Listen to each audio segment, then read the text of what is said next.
Hi everyone, welcome to the final table of the Stone Age. Hi everyone, welcome to the final table of the Stone Hi Age. everyone, welcome to the final table of the Stone Hi. Age.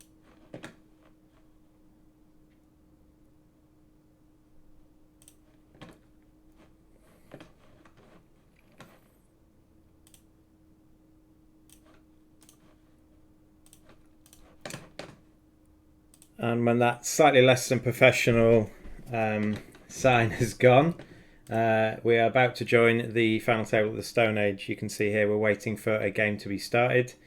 The final table, this is part of the MSO event. They're still, and now they've had to do it online this year, and they've had so many more players than they normally have, and they've done very, very well in terms of organising it.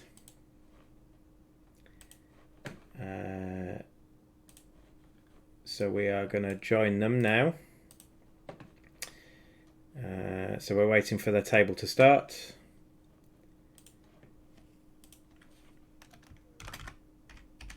And in a second, when Mike Dixon is hopefully going to join me, we'll see if that works. He's hopefully going to join me and help the commentator. Mike Dixon played in the event, didn't quite qualify for the final table. The event had like 40 odd players. And he didn't quite qualify. So he's run the event. He's done a very good job. It's gone very smoothly today, and we're going to join the game now. We're going to join the game, and we're going to join it in maximise so we can see the game here. Just going to tidy this up a bit. Okie dokie. And at some point, Mike is going to join me in the chat. I heard something, so I think he can hear me. Hello. Yes, I'm here. Welcome, Mike. So you can see the table. We've got Oberon. ZSH, that's Ziggy, isn't it? ZHS is Ziggy. In fact, I do have all of the names of the actual players, not just the usernames. That would be lovely. Is that in the event, is it? In the standings? It is, yeah. I haven't posted the final standings yet, so when I'll have those in a minute. Yeah, so Ziggy Harris is the only one I actually have met in real life. Ziggy Harris is playing yellow, and he qualified... we'll have the ranking list when Mike's done it. Potentially he can pop that up. We can either show you that during the event or at the end of the event. We've got Oberon is Stefano Titini, I believe. Elijah Met is Mr. Mime, Mr. Mime, and then Monsoon X is the person who qualified as like the 4th place qualifier. Is that Harkon? Hakon Armonson. So I'm just going to refer to them by their board game arena names, if that's okay. I'll forget those names. If I remember correctly, Ilja Met, or Mr. Mime, was the winner of our Carcassonne tournament on Sunday as well. Oh, what a fantastic effort he's having his Euro games. Yeah, I believe that the first three I mentioned, Oberon, Ziggy, and Mr. Mime, all won their first 2 games, and then either won or came second in the last game to qualify for the final. Yes, that's right. It looks like Oberon has won all 3. Mr. Mime has 2 first and then came second in his last game, and Ziggy came 3rd in his last game. Oh wow, I was lucky to get through then. And Monsoon, I assume, won his last game. Yeah, he only came 3rd in his first game, but has chalked up 2 wins since then. Yeah. So he's in as well with 2 firsts and a 3rd. Yeah, excellent. And how many players did you have today? So it was 49 players today. That's excellent. So quite a good turnout. Yeah. So we're going to get into the game in a sec. This is the first round. But for those of you unaware, the Mind Sports Olympiad is a usually a week and a bit long tournament, but now we've gone online. It's a month-long tournament throughout the whole of August. The games are generally free to play. All we ask is that you practice with the software first, because they're all potentially on different sites. We're playing on Board Game Arena. Now, if you've watched me play live before, you'll have seen some other Board Game Arena games that I've streamed. But we're watching the final here. And in Stone Age, if you haven't played it at all before, basically you have some workers, you send them out to collect some stuff, you bring them back at the end of the turn, and for every worker you kind of bring back in, you get to roll 1 dice. So if you send 3 workers to get wood, you get to roll 3 dice. So you see briefly there, this particular person rolled a 3, 3 and a 2. They scored 8. And depending on how high they roll depends on how many resources they've got. So we're going to assume that from this point on you've played Stone Age before, and we're going to talk a bit more deeply about the strategy behind what the players have got.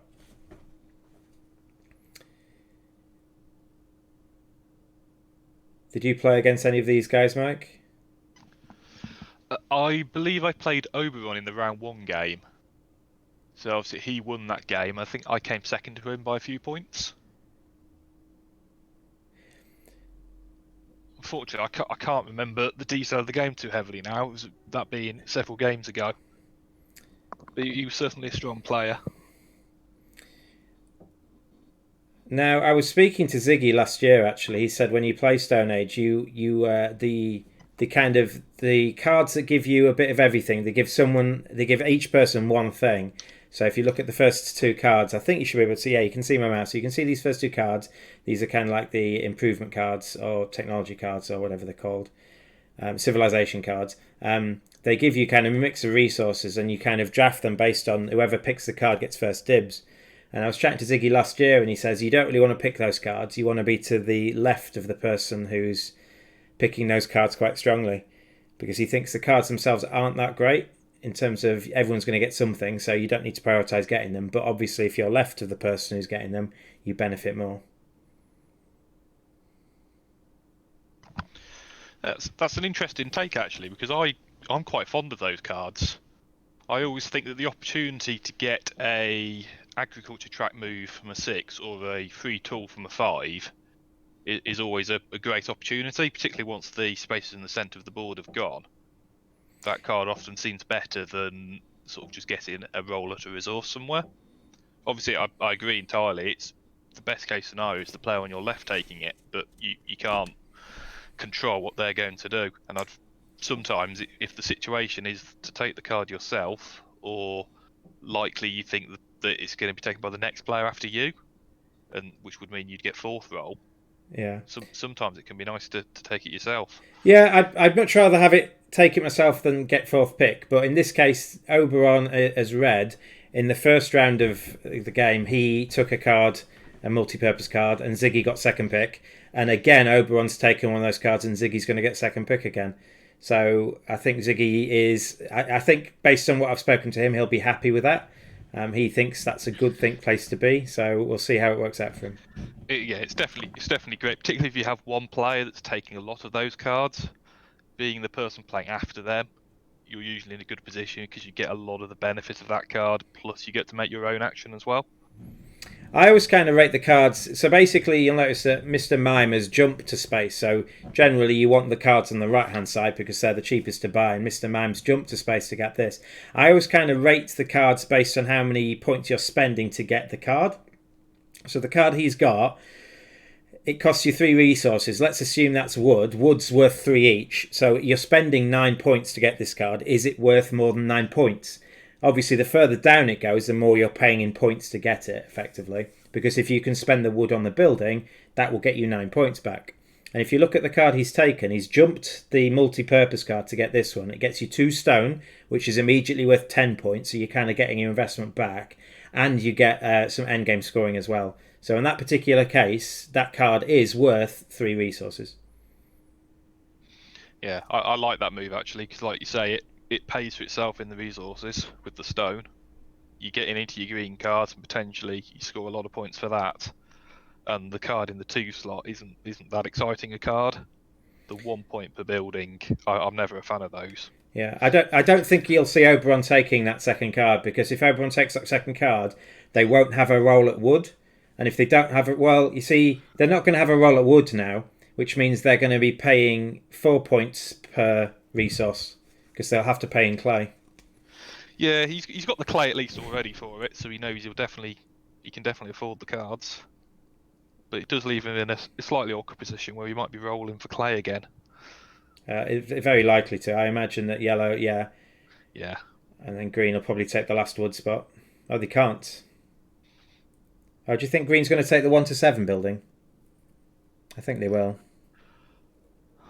Yeah, they're not as powerful early on as they are late. Okay, but green had 2 stone, so you'd think green might. The 2 stone, if you're following that logic that you've explained, that stone is worth 5 points. That's always true as long as you find a way to convert that into points at some point during the game. Yeah. At this early stage, he is perhaps thinking that there's plenty of time to do that still. So look, if you're looking at Ziggy, could get that 1 to 7. He's got 2 gold, and he could change the 2 gold into, because he's not getting a card, so he could chuck most of his resources apart from the wood he gets. So he can chuck 2 gold and a clay into that 1 to 7 building. Yeah, it'd be a good way to make use of it, wouldn't it? Oh, that's an expensive card. Yeah. So, yeah, the 1 for 7 does eventually get taken. But blue Mr. Mime will get the 2 stone from the 3rd card in. Yeah, actually, that's turned out to be a very nice turn for Mr. Mime. I think so, yeah. Because he's immediately going to utilise that stone and get that payoff from that card. Yeah. Would you spend all your stone or all but 1? Because I often spend all but 1 if I'm not gonna spend 7 resources. I usually like to keep a mixture. It gives me the option of buying a building next time. Personally, I don't tend to hold back with the stone or the gold. Okay. But I'd consider holding back a bit of wood sometimes so I can buy a card next round. Yeah. So he's held back. He's done what I said. I'm not sure that's the correct reason, but he's done what I've said, and he's held back 1 stone, which potentially, if the right building comes up, he might be able to buy a building. If he's got like at least 1 of each resource, you've got a lot more flexibility when you buy a building.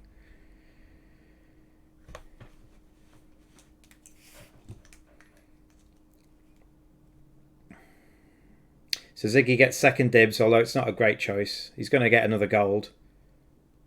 And if he'd have gone to the 1 to 7 building, he'd have been able to funnel that gold away into some points, but he didn't. That's one of those where that card really doesn't pay off. Well, gold, stone. Yeah, possibly. A bit better on the next one. Ziggy's got 4 gold now, and I imagine he's picked it all up from just offshoots of cards, I think. Yeah, he's definitely done well with Red taking those 2 cards.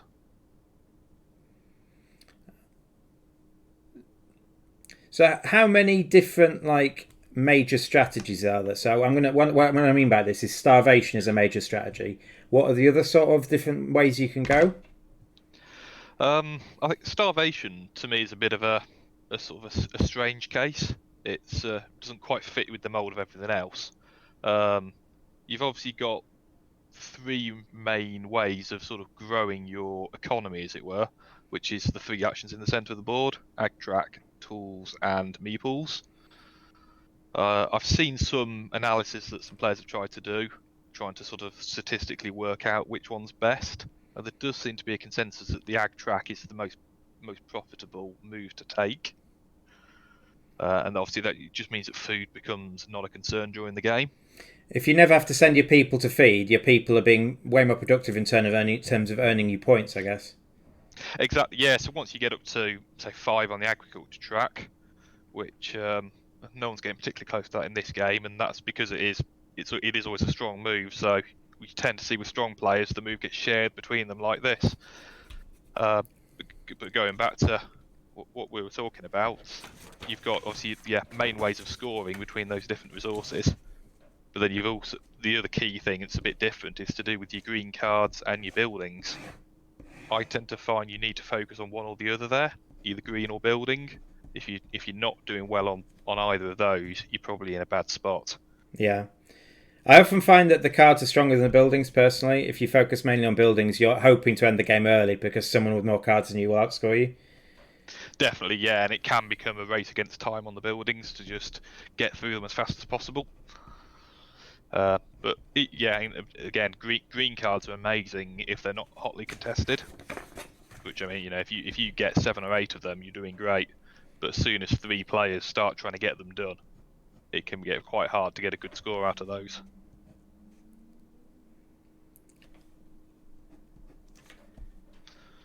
So Ziggy actually, his first turn, he chose not to go to the tool place, and he jumped on that building tile, which doesn't score you anything really if you don't build any buildings, but for each building you build, they're now worth 3 points more. Yeah, and I think that is the single card that has the greatest potential just by its own right. You can score a lot in green, but you need to get a lot of cards to do that. that card by itself can be worth 18, 21 points quite easily by the end of the game. Well, if it's worth more than 20, it's the highest single scoring card, I think, isn't it? Because the card that scores you 2 points per person caps out at 20. Yeah, exactly. So if it scores more than 20, it's the best card in the game, pretty much. Yeah, I think in theory you can score 24 from the tools card, because you can get to 12 tools, but I'm not sure the last time I ever saw someone get 12 tools. Yeah. It's not easy to do. Not in a 4-player game, is it? Yeah, but equally, you could match that with 7 buildings off the builder card. Yeah. Which, well, you don't have to go out your way to do that. You only need 7 buildings because you get 3 points off it, don't you? Yeah, that's what I mean. So do you think, Mr. Mime is going through the strategy we mentioned earlier, the starvation strategy. It looked very likely when they've tried to take the love hut every time that it's been free. And basically, for those of you who don't know, the starvation strategy, Mr. Mime, if you look at how much food they have 0 food and 0 ag track, which means they either have to pay 8 resources to feed their people, or they have to lose 10 points, and they're almost certainly going to lose 10 points. And the way that this strategy works, it's a bit like the benefits from going down the agriculture track. If you go down the agriculture track a lot, you don't have to send people to feed and your people are more productive. In this case, he's just getting tons of people. He's choosing not to feed, and he's hoping that the fact that he's got way more people than everyone else, they're going to kind of bring back the 10 points of interest each term. And it's really all working on the idea that those people can generate more points from taking resources and converting those to points than they can by generating the food required to feed them. Agreed. So the interesting thing for him will be that he's going to be playing in the 4th position on the next round. He's only got 8 meeples at the moment, so he does still need a couple more visits to that space to get up to 10, which he'll want to do as soon as possible to be as efficient as he can be on the strategy. How high do you rate the 3rd card along on the civilization cards? The card that gives you another card for free?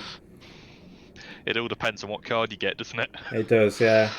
I think it's one of the best top halves of a card. So, especially if you get it early on. Like, it could just be random later on, but if you get it early on and you get maybe like the wheelbarrow, so you know one of the wheelbarrows is gone, but no one else does. Yeah, it's really frustrating playing against that card because there's just information you don't have. There's a card you might be expecting to turn up that isn't there. And I always find it quite weird that what you'll find is in this game that I don't think anyone will take the love hut spot. Oh, I got that wrong. Because none of the other guys had increased their people. Yeah, it's a difficult one for the other players because it's not going to be a particularly strong space for them. But equally, if Mr. Mime's allowed to take that every round uncontested, his starvation strategy becomes very powerful. Yeah, I know Bronze managed to get 2 spots in the village this round, which is pretty good. Yeah, that is good. Early in the game, anyway. Obviously, yellow is Ziggy. He's clearly focusing on those green cards this game. Yeah. And with a whole row of green cards turning up, I think he felt he needed to grab those rather than worry about the centre. Yeah, so generally in a 4-player game, if only 2 people are focusing on the green cards, they generally share them. You generally don't want to be too much. Getting a card to stop someone else doesn't really benefit you, apart from if you think they're winning. So generally they get shared. So what you'll find is that if they all come out, if all 16 come out, you'll generally find that the people going for them will probably get close to 8 each. Yeah, definitely. It can come down to if you don't quite get through the full deck. Yeah, you can end up with a card or 2 missed at the end, or Ziggy could take a duplicate of one he's already got, which will deprive Mr. Mime. Yeah, like the green cards. Most of them are the bonus on the top is worth enough that I take them in the 1 resource cost. Yes, I even think if it's my only green card. I think they're it's always still a great move there. Yeah, I think they're always worth at least 3 points. The 3 points you'd spend the wood on. Because the bottom half will nearly always score you at least a point as well. So invariably, the first spot will always go quite quickly. Yeah, of course. If you look at how many resources green has as well, though, they've got 15 resources, which is quite a lot. Yeah, 11 wood. There's going to be a lot of cards soon, I expect. Yeah. we've seen in this game that nobody's showing that much interest to the buildings yet. That'll likely start to pick up soon. Yeah. But prior to this round, only one's been bought. What you might find actually is that Mr. Mime will delay the end of the game by putting a person on a building to slow down the end of the game, because Mr. Mime wants the game to go as long as possible, so the benefit for him having 10 workers will come to fruition. Yeah, it can depend on the cards as well, though. If he's not really interested in cards, or there's particularly like key green cards still in the deck, there can be an incentive to get the game ended as soon as possible. That was a good roll. Yeah, definitely. I rolled 11 on 2 dice to get 2 stones. That's pretty good. And you'll notice that Mr. Mime is going to lose 10 points because they've not fed again, and they probably won't feed for a vast majority of this game. But the 2 buildings they're going to buy are going to score 25. So that will negate the 10 points that they're losing. And he's still got plenty of resources as well. Yeah. In fact, all the players have quite a lot of resources at the moment. I often find out when I lose to someone that they generally have a lot of resources for the whole game until right near the end. They time it very well, whereas I'm kind of being as efficient with my resources as I can. I often finish around with very few. So I think I'm probably doing something wrong there, because when I lose to someone like David Jameson or something like that, they always seem to have plenty. Yeah, you've got to balance it. Having a lot of resources early on is obviously you want as many resources as you can have, but there's no rush to convert them into points at this stage of the game, because you've still got plenty of time to do that. And Ziggy's gold is worth 6 points each whenever he does it, as long as he gets it done.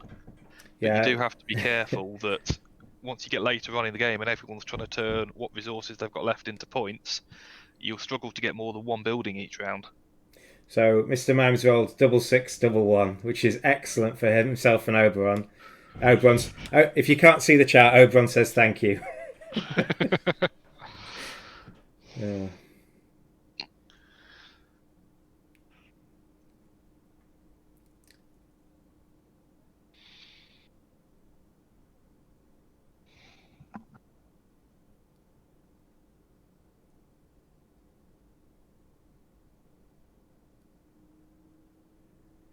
So this is live on Twitch, if you're watching my Twitch feed, but it will also feature later on YouTube. So if you are just tuning in, you can catch the start of this game. It will be up on YouTube. It will also be linked to the Mindsports Olympiad homepage. They will have access to this video as well later in the fact. So if you want to watch the whole thing later, you haven't got time for it now, you can tune in at a later date and skip the boring bits and jump in to see who's won. I'm just going to show you actually, after they've placed all their stuff, I'll show you the standings after 3 rounds. So if you did have a friend that played an event, or you want to see where you've come and you've tuned out to watch this instead, we will put those up on the screen for you.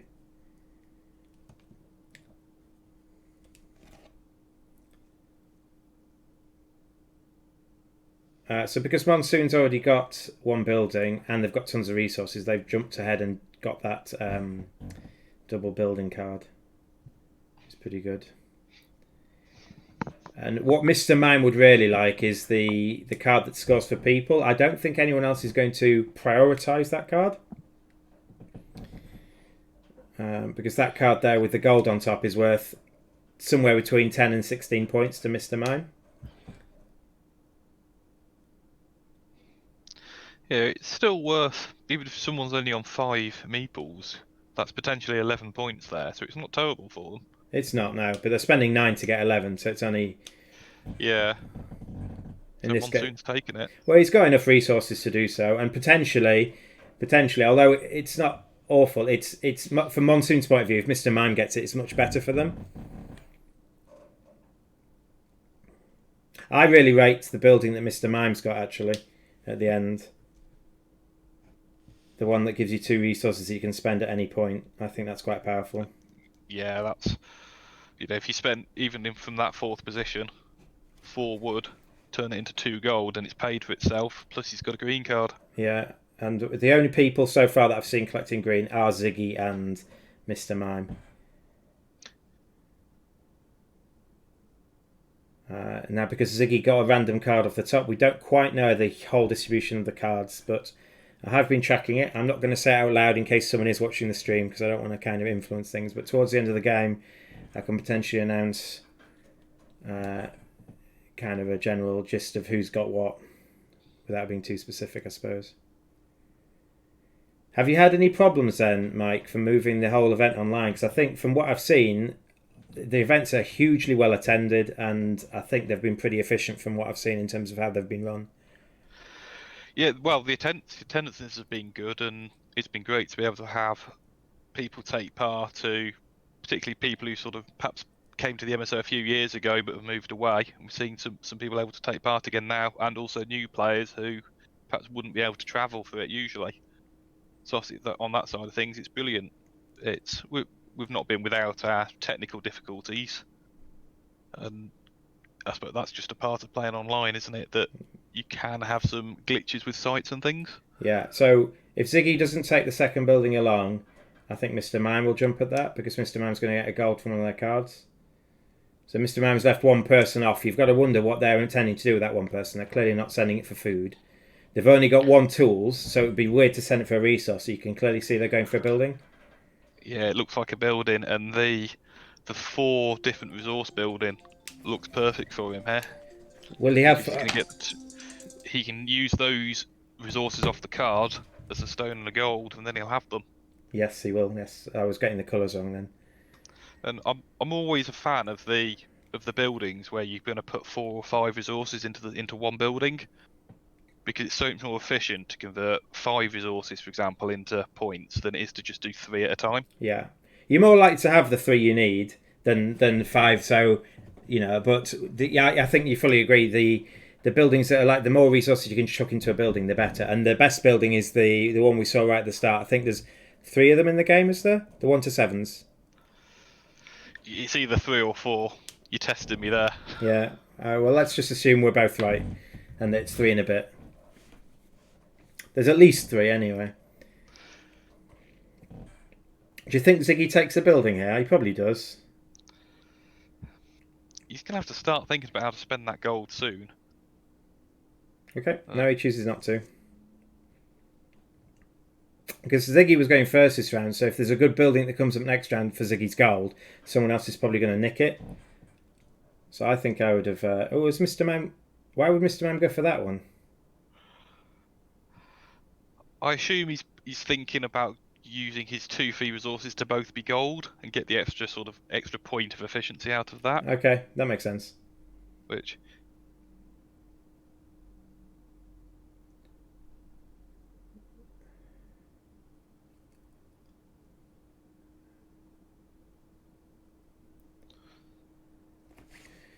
I wouldn't be too worried if I was Ziggy at this point about getting that gold spent, but I'd certainly be starting to think about where I'm gonna use it. Well, one of the building stacks is down to 4, so it's almost half depleted.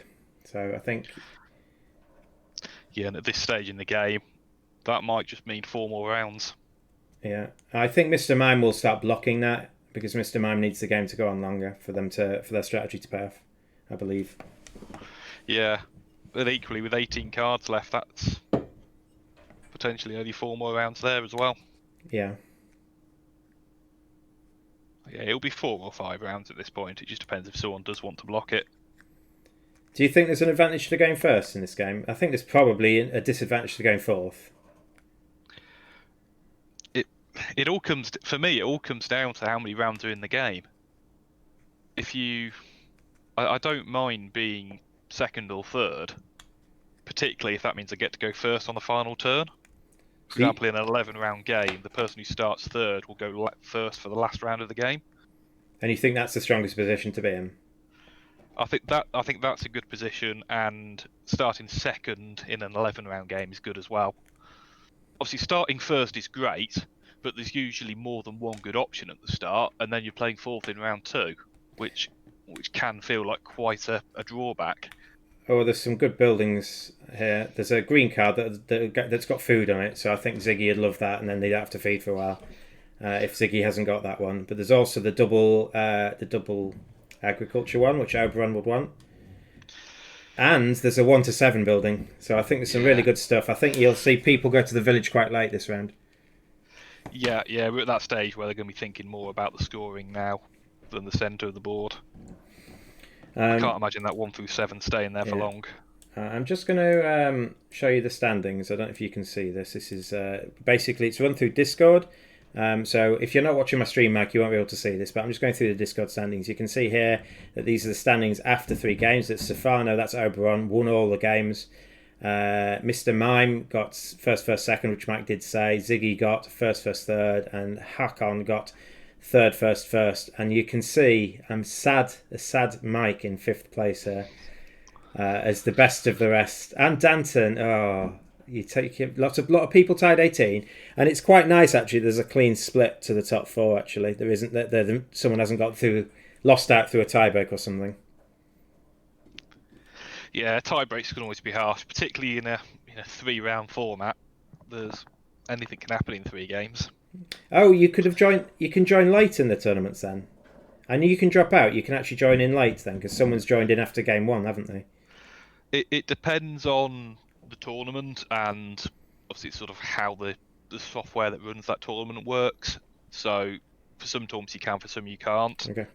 For these ones, it's quite easy for me to insert somebody sort of in for the second round, so we were able to do that this time. Yeah. So just quickly, I'm going to nip back to the event in a sec. Max watching the play, but this is how they run it. They basically each rounds they collect the results in and show what each table got. So this is the end of the first round, and then you've also got announcements, which is where you do the next round. So at the start of the next round, here are the tables you're on. The person at the top creates the game, and if you can't find yourself, there's an alphabetical list here, all run by the excellent Mike Dixon. So if you are going to run one of the later events, you'll need access to Discord. And Discord's used mainly for the Euro games, or the games where you're playing like 4 to a table, aren't they? Yeah, that's right, because, for example, Board Game Arena has a brilliant tournaments function, but unfortunately it can only handle 2-player games. So for something like Stone Age, where we're going to play with 4 players, we have to organise that one ourselves.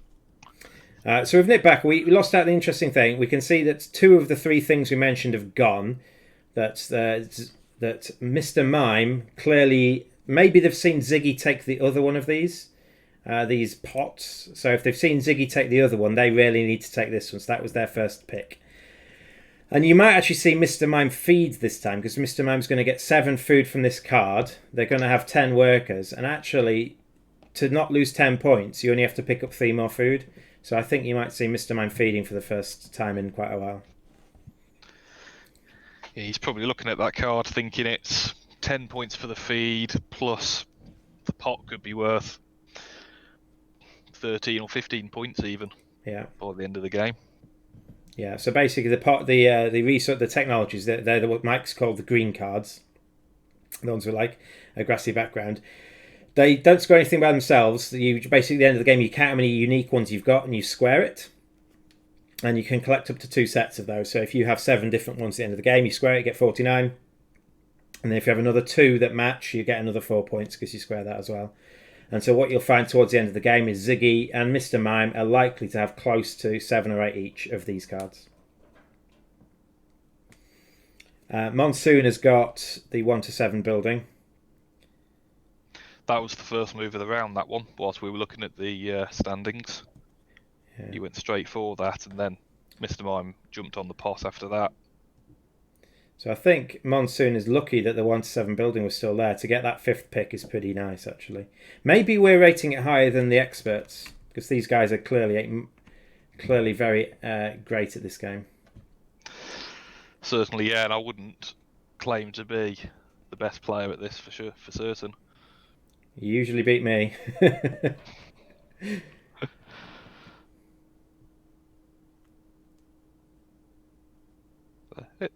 This round sort of went as I'd expected, with Monsoon going to the 1 to 7 first. Mr. Mime secured his pot, and then I think the third action was the agriculture trap move from Ziggy. Yeah. And why do you think Oberon hasn't gone? Because Oberon's got the most agriculture. Why do you think Oberon hasn't gone for the 3rd card along, the one that gets you double for your agriculture track? I think it's probably just due to the fact that at the moment, obviously, it's quite an expensive card to take, and it's only going to score him 8 points currently. But it So means although it suits him best, you don't have to feed for 5 rounds. that's well. true. Yeah, although he's already got the food for The next 2. the next 2 rounds, so he'll probably pick up enough scraps of food from various places now that he won't need to worry about feeding yet. I think he's going to get it now, actually. Yeah, that's the other thing, is that it's not worth much to his opponents. Yeah, I think Ziggy's the only other person who consider picking it up. Yeah, and after taking the agriculture trap move himself, Ziggy would perhaps be tempted now. It's still there. Ziggy would need to pick up some more wood or clay because he's using 2 of his wood for the building. It's a difficult card to maximise the agriculture point score. Actually, once you get to 5, yeah, you don't take too many more moves. Ziggy has to probably pick up clay because he's on the clay building. He has to take clay first, I think. Yeah. And then if it comes back to him, he'll take it. But I think Oberon's going to take it if no one else does. So I don't think Ziggy's going to get that card now. What we mean is that, again, the weird thing is when I say the third building along, I'm doing left to right. So when I say the third building along, I'm doing left to right. When I say the third card along, I'm doing right to left because the cards get increasingly more expensive. So whenever you say picking up the first card, at least I am, Mike. I don't know about you. I'm talking about the card with the 4 tools on top. Yeah, I'm the same. I just think it's the first one, the cheapest one. It's sort of the one it's the first one you look at when you're playing. Yeah, I think so. Now, obviously, the board's not necessarily. There's not too much on the board and everything. You could play this from any angle and so on. But from the angle we're looking at, we're doing the buildings from left to right and the cards from right to left, which is a bit confusing. So if we have confused you with that, we apologise. But at least you know why now.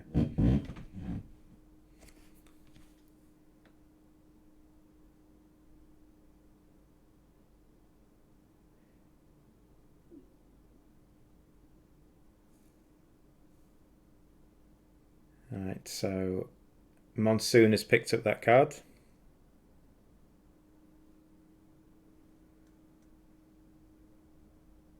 Surprising player to take that. Yep, I think so. I don't think that's. I mean, they've clearly done very well today.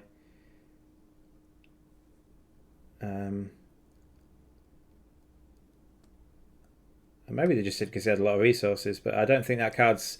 So I always kind of rate the cards based on how much I invest into it and how much it's going to give me back. And I think that's one of those times where the card's giving you less back than you invested. You invested 9 points into that card. You got 3 food. Not sure that's worth that much. And then you got. Sometimes I find food hard to evaluate into points. And then you got 2 points for the agriculture thing. So unless you start picking up some agricultural spots, I think.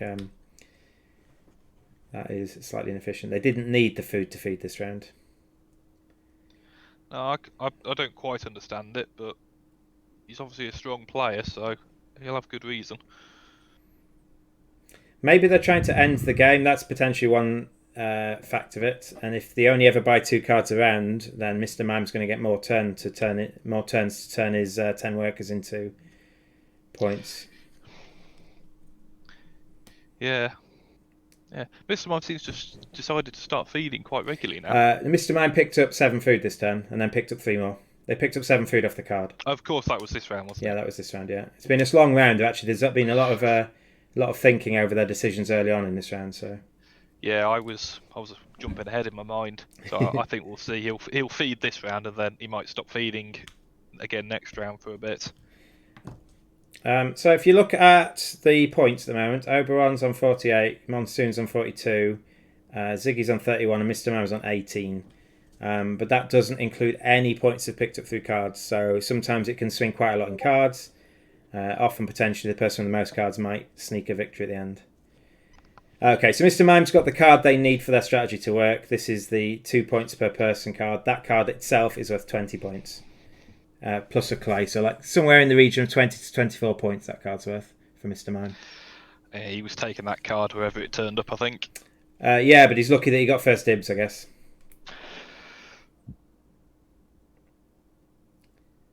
I don't know who else would have jumped to get it in third place, but maybe someone would have done. Yeah, there's obviously for all the skill in the game. There is also an element of luck, and when the card you need turns over. If Yeah.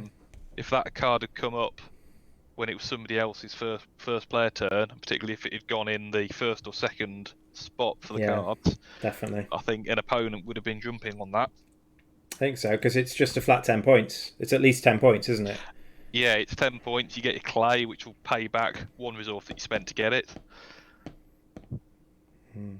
No one's focusing massively on tools this game. I think they're picking it when they can. The person with the most tools is Oberon. They're going to have their 5th tool this turn. And without saying how many they've got, they have got at least some scoring cards for tools. So, but they're not. Obviously, they're not.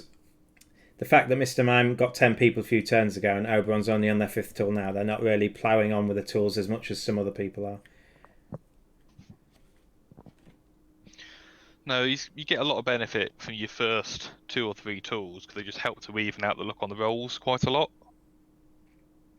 So I tried to do the maths behind this, and when you've got a lot of tools, it's better to send one person to several different places and 3 people to one place.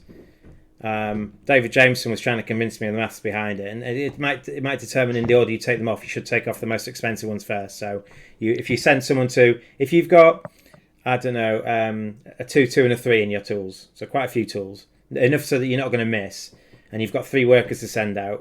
David was trying to tell me that you should send 1 to wood, 1 to clay, and 1 to stone, because he feels like you even out better than if you send them all to the same place. Yeah, I certainly know that if once you've got one tool, it's better to, for example, if you're going to take wood and food, it's good to go to the 2 different places. For example, it just gives that tool 2 chances to give you something, whereas if you only go to one place, it's only got the 1 chance. Yeah, that does make sense. I was trying to work it out actual mathematically, and it didn't quite come out the way it did, but that does make sense. Yeah, I've seen some interesting attempts on Board Game Geek forums, for example, trying to work that one out, and I don't think they ever quite managed to get a perfect science behind it, but you can get a good idea. Mr. Mime has actually sent more people for food again. Mr. Mime is picking up 4 food from the first building, and they're not going to get 6 food, are they? He's got 1 in hand, and he's got 1 agriculture track. Oh, he has, hasn't he? Yes. Okay, so maybe he's shot. He's shot now. But obviously, he'll spend resources to make up the gap. He will do now. Yes, he's got 7 food. He needs 10, and it's better to spend 3 resources and lose 10 points because it's 1 point better off. Yeah, and in that position, he'll be thinking he doesn't want to overshoot on food too much, because if he ends up with 12 food, that's probably 2 that just gets wasted next round. Yeah, agreed. So he generally, when you're starving, you only really send people to get food if you pick up some food off cards. Yeah, or sometimes towards the very end of the game, it can become difficult to get onto the buildings or cards to score points, and there isn't much left to do other than just feed you guys. Yeah, so Oberon got a question mark building for 21 points, and Ziggy's going to get about 30 points from their buildings, 30 odd points. So Ziggy and Oberon are going to take the lead with points on the board, but obviously it does depend on what cards they've got in their hand. I think you've mentally got to put Ziggy and Mr. Mime with 64 points, potentially, unless you're going to try and stop them. Yeah, they'll be getting a lot of those. Yeah, I imagine you mentally put them with 49 and hope they're missing one. I think that's more likely generally that at least one of them's going to have 49 by the end of the game. Yeah, the strongest players will be tracking which cards have come up, and they'll know. For example, if a wheelbarrow turns up, they'll know whether or not it's the first one we've seen, or they'll know if their opponent's already taken it. Obviously, they can see which cards they've got. Yeah, I would only do that if I was also collecting them, I think. Personally, I don't track it if I'm not playing on green. Yeah, I agree. And I actually don't think green's the best strategy, but if it's open, just go for it. Yeah, it is very useful to know, even for all players involved, if anybody else has a green. Yeah. So in this game, for example, you've got blue and a yellow are playing for it quite heavily. Yeah. If red or green just pick one up, and often that can happen right very early on in the game, that can significantly change the maths towards the end, and that single card can easily get forgotten about.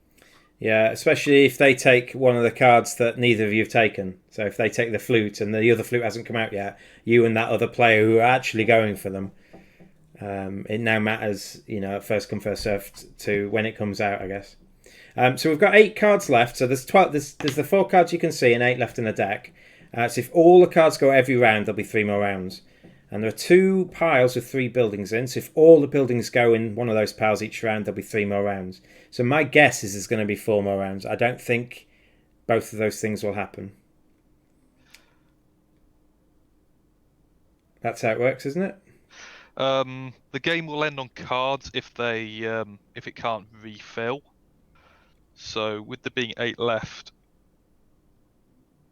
do they all need to be bought? It always confuses me on this site whether 8 remaining cards, if that includes the 4 that are shown on the board. That it doesn't include those now. Okay, yeah, so there's definitely this round and 2 more on cards. Yeah, and the same with buildings as well. So there's at least 3 rounds left. So you're looking at who's going to be going first on that last round. So if there's going to be at least 3 rounds left, I'm guessing there's 4 rounds left. So I reckon there's this and 3 more. So I think Mr. Mime's going to go first on the last round. Personally. Yeah, it might take a bit of sort of funny business with things not being taken for that to happen. Yeah, you'll notice that Ziggy didn't pick up that building he was on, I think. I think he only picked up one of the buildings they were on.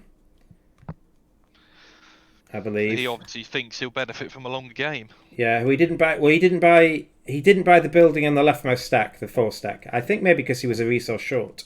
If you notice, he doesn't have a stone left. So maybe he used. I think he had a building where he was on the 4 question mark with 4 resources, and so he needed to use a stone for that, and he also needed to use a stone for the end building. So I think he was actually short a stone.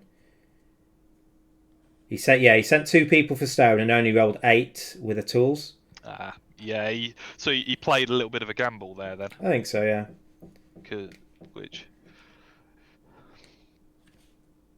There's obviously with rolling dice, there's always chance involved, and yeah, if you play too safe and only play for what's guaranteed, there's a good chance you'll fall behind against strong competition. So I can't fault him for trying to do that. Yeah, I think so. I think you got to be worried that, although Mr. Mime's quite a long way off, to be honest, in terms of using their 10 workers. I'm not sure how much they can get that back. They were like 50 points off. Although they have got a lot of green cards.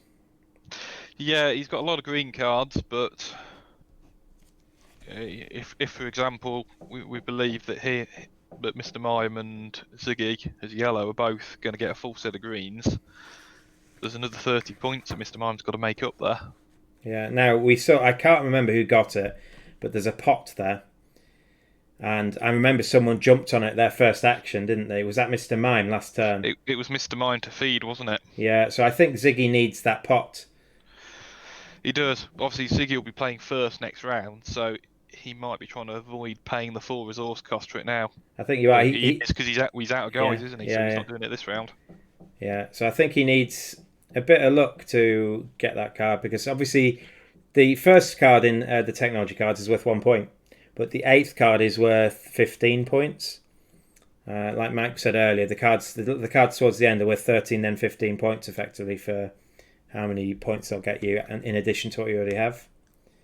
And you'll notice that Oberon has spread out their workers on the expensive resources because they've got 5 tools. Yeah, exactly. Try and make the most of those. It's an interesting position that Ziggy's created there, because he's obviously leaving that card open for any of his opponents to potentially block him, but he's relying on the fact that his opponents will know that it's not actually worth their while to do so. Yeah, I think the top part of the card is the weakest in terms of points, but it's the potential to get like an early agriculture is great. I think those cards become worth less and less as the game goes on, because having an agriculture or tools on the penultimate round or something like that is nowhere near as good as having the same thing on the first round. It sort of shows a key difference between a 2-player game and a 4-player game. So if this was being played 2-player, I imagine Ziggy's opponent would be valuing blocking those points quite heavily and could well take the move. Yeah, and but in a 4-player game, you've got to focus on if you block somebody, you might well be gaining versus them, but you're losing against your other opponents at the same time. Definitely. In a two-player game as well, you know exactly what technologies they have and haven't got based on what you've got. If you've already picked up a pot, you know that's the last pot. Yeah, it's far less collaborative in a two-player. I often find a two-player a bit better because in a four-player, I find I never get anything I want. I'm like, oh, brilliant! I'm going to go here, and then hopefully I'll get that, or that on my next go, and they all go in between. But I guess that's a sign of a good worker placement game. I've always said.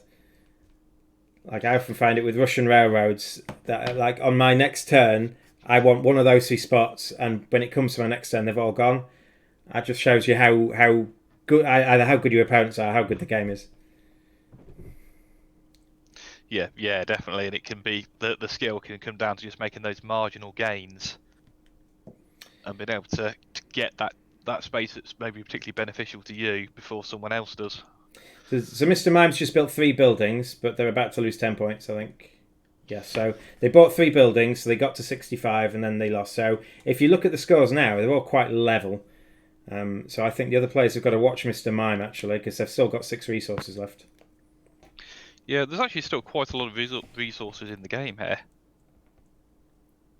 They've all got 6, 4, 7, and 6 resources in hand.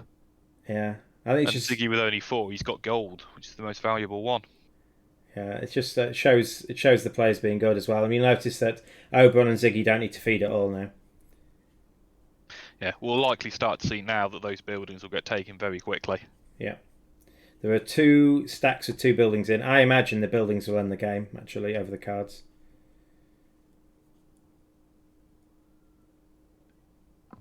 Oh, hang on, there's only 2 rounds left on the cards as well. So if 3 get taken here, 3 come out, there'll only be 3 left. So yeah, there's only 2 rounds left on the cards anyway. You've got to imagine at least 3 go here, and then at least 3 go next time, and then that'll be it. Yeah, I think that's right. It would take somebody intentionally blocking a card and not buying it to extend the game. Yeah. But with 2 building piles down to 2 as well, I can't see it. there being more than this round and 1 more now. Yeah, so I think Monsoon's going to go first in the last round. I think we miscounted how the cards would end the game, I guess. What event are you playing in next, Mike? You play in all the ones you run usually, don't you? Yeah, I do where it's possible. It obviously depends on numbers a bit. I think the next one I'm gonna try and play the Texas Hold'em Poker on Saturday evening. I'm technically free for that now. I was going to commentate on Cities and Knights, but I don't really know the game well enough, and I think they're going to get someone else. So I think they may have a few volunteers for that one. There's quite a lot of strong Catan players. Yeah. So I would have liked to play the Cities and Knights. Unfortunately, I'm not available for that one. Yeah. I'll see if my old poker skills are up to scratch. I imagine poker online will be different to poker live. I played in one of the live poker ones last time I came third, but everyone was super passive. And I think online, because you can get knocked out and then go and do something else, there's less incentive for you to stay in and to take an early chance, I think. Yeah, definitely. Mentally. Yeah, there's always that feeling when you're playing the live poker that if this goes wrong, if I go all in now early on and it all goes wrong, that's my evening done. Yeah. I think that's what happened to a lot of people. There's a lot of people just hanging on and like, you're clearly not got a chance of winning it if that's your strategy. And the people who were kind of bullying the weaker people were the ones that ended up, winning. Yeah, you've got to not think about that and just think about the right way to play the hand, haven't you? Yeah, agreed. So Mr. Mime has got. They need a gold, but they're not going to get blocked on a gold. I wonder. I think Mr. Mime. Okay, so if that didn't go, Mr. Mime would have taken it because Mr. Mime can then put their last 3 people to get gold, and then build both of them. But I think Mr. Mime might not come out of this very well because I think they're only going to be able to build 1 building around here.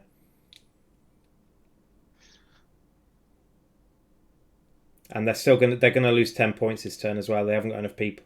I don't think they have to send someone to get gold. So maybe they take. I don't know. You got to wonder, do they need that last green card, the leftmost green card? I haven't been tracking I haven't been tracked. I think we've seen that card, the other one of that card, but I didn't track who took it. Yeah, I've tracked how many they've got, but not which ones they've got because I don't want. Like I say, I don't think anyone's going to be watching this live because I don't think any one of the players knows me personally. So I don't think they'll be watching the Twitch. But obviously, you want to keep integrity. So I'm not going to name exactly what people have, but I've got an idea of who's got what.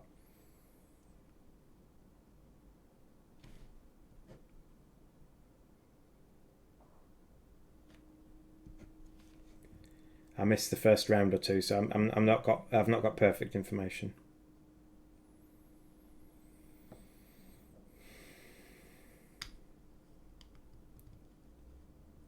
So we're at that stage now where they're probably going to be gaining more resources and they can actually convert into points because there's only 4 buildings available per round. Well, this is what Monson really wants. What Monson really wants is for one of the next 4 buildings to come out to have a question mark on it, a big fat question mark that they can chuck in all the remaining resources into because they get first dibs at it. Yeah, that'd be perfect for him. Yeah. And obviously, it could be difficult if either player who's looking for the green technology cards needs a particular card in that last round. Yeah. They may be left with a very tough decision between getting onto a building or getting the card they need. Yeah. Well, why would Ziggy go there?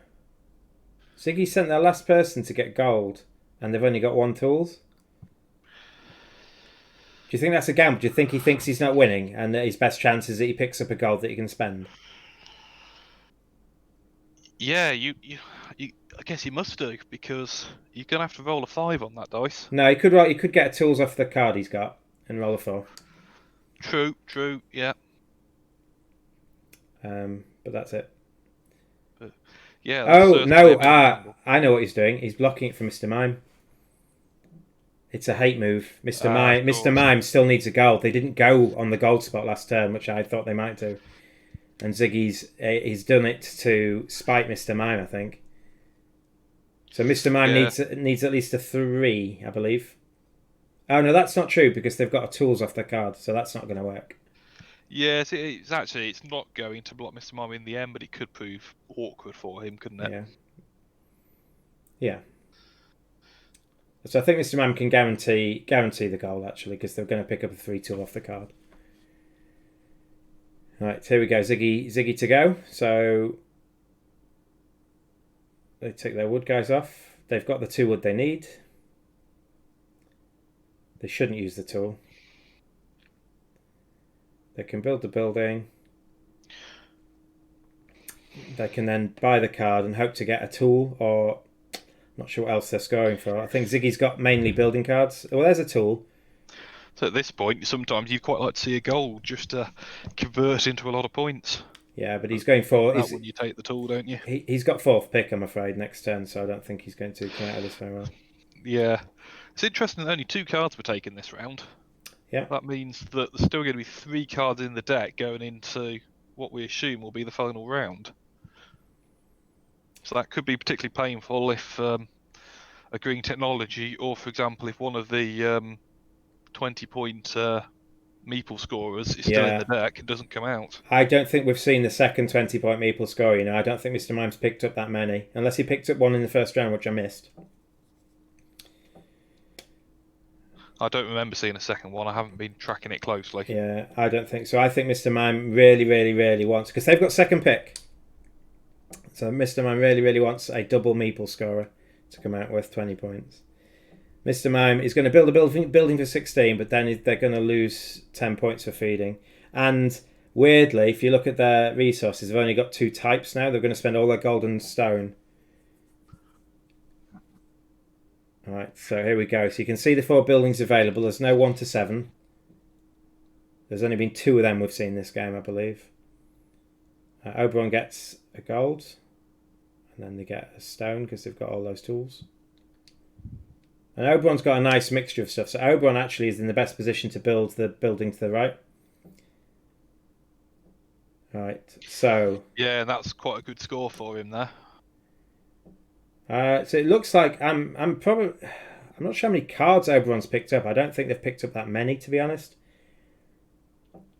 compared to some of the other players. So I'm not sure how much their endgame scoring is. They're definitely not got the technology. So if you look at Ziggy and Mr. Mime, they've got, let's guess 49. Let's guess 50 points each from technologies that Oberon and Monsoon haven't. So Oberon and Monsoon need to kind of make up that 50 points elsewhere. And you'd like to think they're only going to get one building each. Someone might get two because Ziggy's not got that many resources. Yeah, Ziggy probably can't take this building because they've got no stone no clay or wood.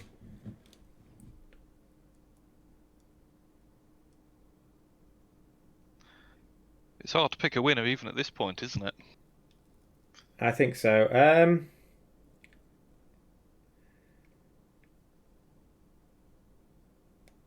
Monsoon took the 5.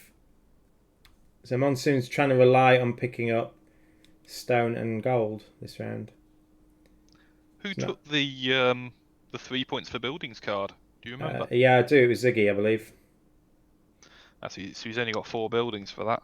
He's got another one.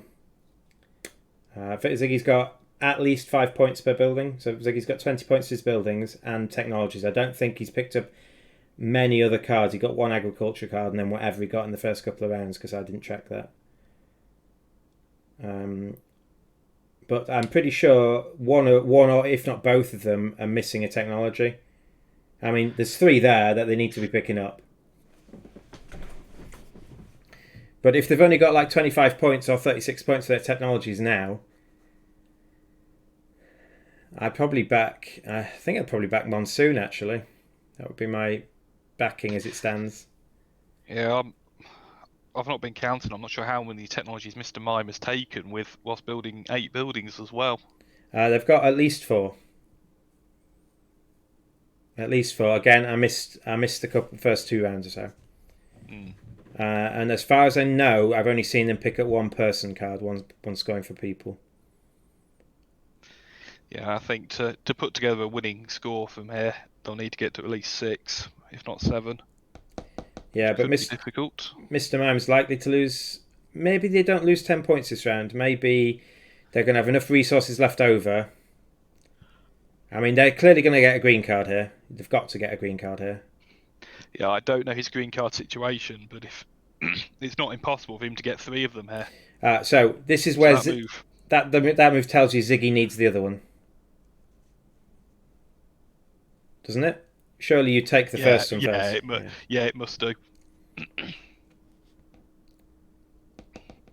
There's no reason why there's no obvious reason why you'd take the 3rd card rather than the 2nd card if you needed both. It's got 3 points on the top of it, maybe.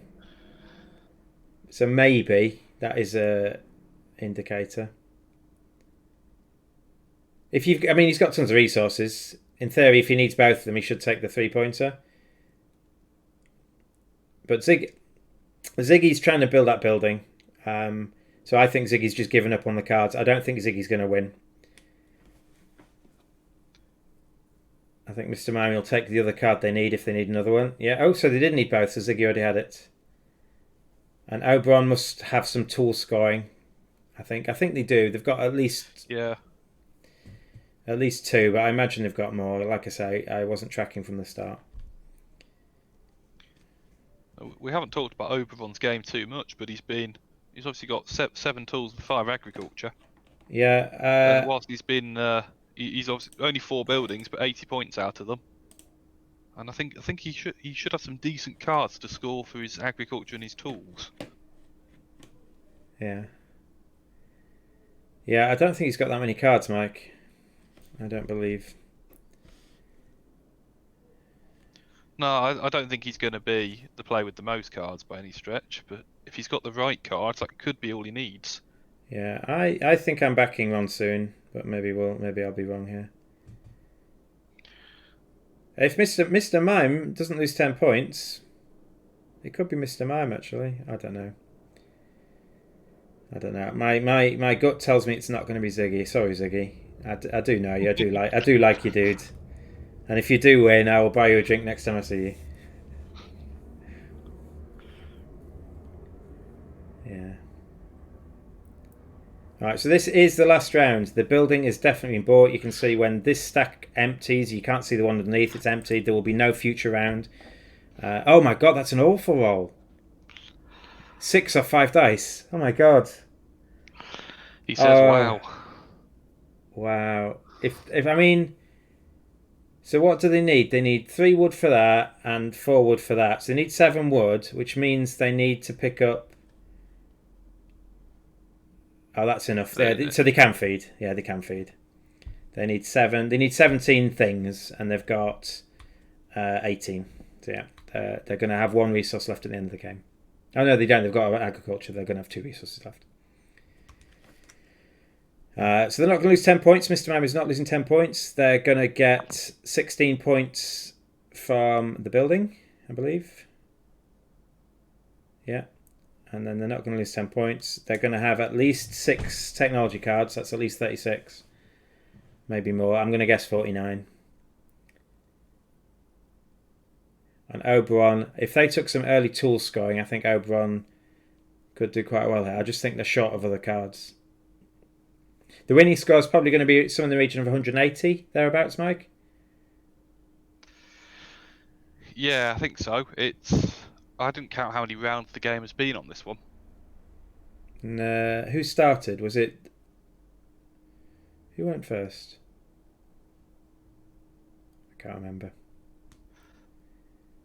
But the game hasn't been rushed. There hasn't been a rush to the end of the game, so I think it's a longish... Here we go.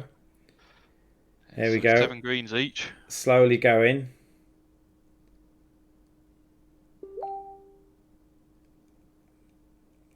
Oh my god.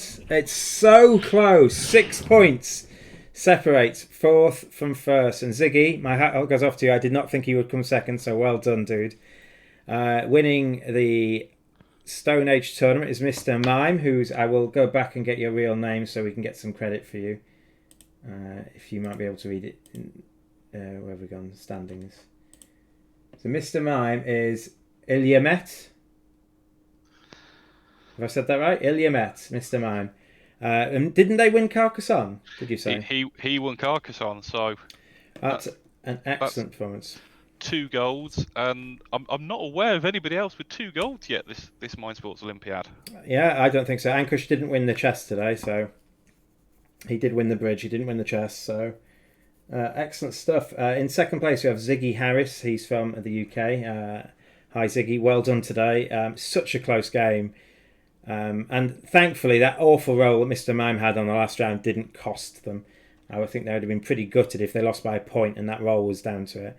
In third place of Oberon, this is the first game they didn't win today, which was Stefano Tiatini. And just falling out of the medals, which was, to be fair,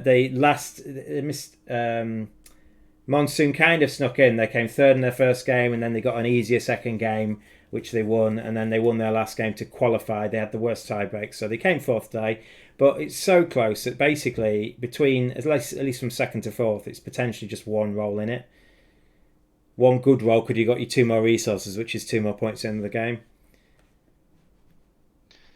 Yeah, I think Oberon's good performance throughout the tournament will be enough for him to hold on to silver here. Oh, is that how it works then? That's how. Yeah, it's the winner of the final will always be the gold, but tournament points overall would decide the other medals. So. Okay, so Oberon versus Ziggy. Oberon had a 5-point lead on tournament points, and Ziggy only gets 2 more points than him this time. So yeah, Oberon will come 2nd, and Ziggy will come 3rd. Ziggy will get the bronze. But yeah, that is the final. So yeah, Mike Dixon, thank you very much. Oh, thank you. Yeah, although you said you were not confident at commentating, I think you've done an excellent job. So thank you very much for helping me. It has alleviated any sort of worries I had. So thank you. If you have been watching live, thank you very much.